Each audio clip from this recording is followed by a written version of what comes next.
Здорово были, Викторович. А что там говорят по слухам, то, что ты куда-то слился, фуфло пацанам всем прогнал. Видишь, что МЗ за тебя был готов горой идти. И не только что МЗ, и твои пацаны.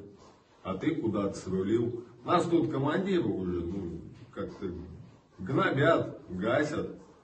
Так вообще не делается, когда люди друг с другом двигаются, они двигаются ровничком. А ты, получается, нелюдь, шерстюга. Больше тебя никак назвать нельзя.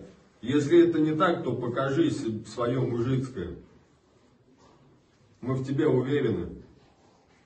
Жень, ты подставил нас и своих ребят. Красиво базарил. Мы оказали тебе поддержку. А сейчас что? Нам уже обещают хорошую жизнь. Думаю, так же, как и твоим пацанам.